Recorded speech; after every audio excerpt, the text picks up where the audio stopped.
ನೀನು ನೆಗೆಟಿವ್ ಎಷ್ಟು ತುಂಬ್ಕೊಳ್ತಾ ಹೋಗ್ತಿಲ್ಲ ತಲೆಯಲ್ಲಿ ನಿನ್ನ ಬಾಡಿ ಅಷ್ಟೇ ಡ್ಯಾಮೇಜ್ ಆಗ್ತಾ ಹೋಗುತ್ತೆ.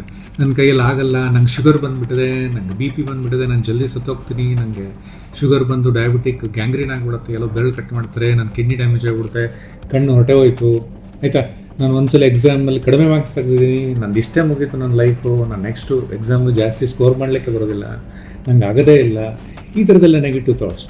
ಆಮೇಲೆ ಇನ್ಯಾರಿಗೂ ಹಾರ್ಟ್ ಅಟ್ಯಾಕ್ ಆಗಿರುತ್ತೆ, ನನಗೂ ಎದೆ ನೋವಿಂದನೇ ನನಗೆ ಹಾರ್ಟ್ ಅಟ್ಯಾಕ್ ಆಗ್ಬಿಡುತ್ತೆ, ನನಗೇನೋ ದೊಡ್ಡ ಕಾಯಿಲೆ ಇದೆ, ಈ ಥರದ್ದೆಲ್ಲ ನೆಗೆಟಿವ್ ಥಾಟ್ಸ್ಗಳಿದೆಯಲ್ಲ, ನೆಗೆಟಿವ್ ಮೂಡ್ ಆಗಿರ್ಬೋದು ಅಥವಾ ನೆಗೆಟಿವ್ ಎಮೋಷನ್ಸ್ ಆಗಿರ್ಬೋದು, ನೆಗೆಟಿವ್ ಥಿಂಕಿಂಗ್ ಆಗಿರೋದು, ಇವೆಲ್ಲವೂ ಕೂಡ ಇನ್ಫ್ಲಮೇಟರಿ ಸೆಲ್ಸ್ ಅಂತ ಕರಿತೀವಿ, ಅವನ್ನ ಜಾಸ್ತಿ ಮಾಡ್ತಾ ಹೋಗುತ್ತೆ.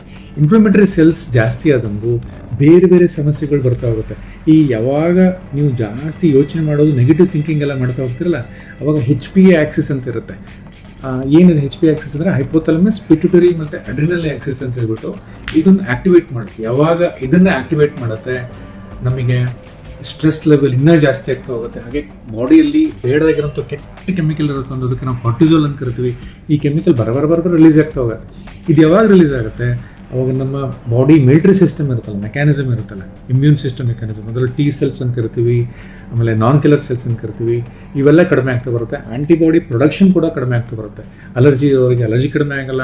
ಆಮೇಲೆ ಈ ಸಮಸ್ಯೆಗಳೆಲ್ಲ ಕಂಡು ಬಂದು ಈ ಕೆಮಿಕಲ್ಸ್ಗಳೆಲ್ಲ ಜಾಸ್ತಿಯಾಗಿ ಈ ಇಂಟರ್ಲುಕೆನ್ಸ್ ಅಂತ ಕರಿತೀವಿ, IL-6 ಆಗಿರ್ಬೋದು, ಇಂಟರ್ಲುಕೆನ್ ಬೀಟಾ ಆಗಿರ್ಬೋದು, ಅಥವಾ TNF ಆಗಿರ್ಬೋದು, ಇವೆಲ್ಲವೂ ಸೈಟೋಕಿನ್ಸ್ ಇವೆಲ್ಲವೂ ಜಾಸ್ತಿ ಆಗಿಬಿಟ್ಟು ಏನಾಗುತ್ತೆ, ಪ್ರೋ ಇನ್ಫ್ಲಮೇಷನ್ ಜಾಸ್ತಿ ಆಗಿಬಿಟ್ಟು ಬೇರೆ ಬೇರೆ ಕಾಯಿಲೆಗಳು, ಎಸ್ಪೆಷಲಿ ಬೇಡದಾಗಿರೋ ಕಾಯಿಲೆಗಳು, ಡಯಾಬಿಟಿಸ್ ಬರುವಂಥ ಪಾಸಿಬಿಲಿಟಿ ಇರುತ್ತೆ.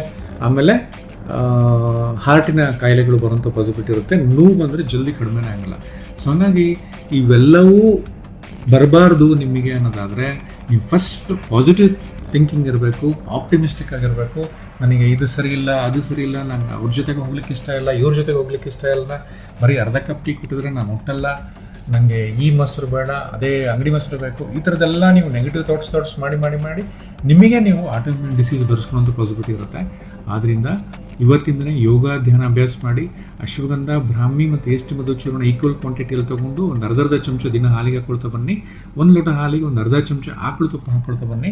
ಕ್ರಮೇಣವಾಗಿ ಈ ಥರದ ನೆಗೆಟಿವ್ ಥಾಟ್ಸ್ ಕಡಿಮೆ ಆಗ್ತಾ ಬರುತ್ತೆ. ಒಂದು ಸ್ವಲ್ಪ ಡೈರಿ ಬರೆಯೋ ಅಭ್ಯಾಸ ಮಾಡಿ. ದಿನ ಒಂದು 3/4 ಗಂಟೆ ರಾತ್ರಿ ಕೂತ್ಕೊಂಡು ಶಾಂತವಾಗಿ ಯೋಚನೆ ಮಾಡಿ, ಬೆಳಗಿನ ಸಂಜೆ ತನಕ ಏನು ಕೆಲಸ ಮಾಡಿದೆ, ಏನಾದರೂ ತಪ್ಪಾಯಿತು ನನ್ನಿಂದ, ಏನೋ ತೊಂದರೆ ಆಯ್ತು, ಅದನ್ನೆಲ್ಲ ಅದನ್ನು ಕೂತ್ಕೊಂಡು ಡೈರಿಯಲ್ಲಿ ಬರೀ. ನಿಮಗೆ ಗೊತ್ತಿಲ್ಲ, ನಿಮ್ಮ ಆ್ಯಟಿಟ್ಯೂಡ್ ಚೇಂಜ್ ಆಗ್ತದೆ.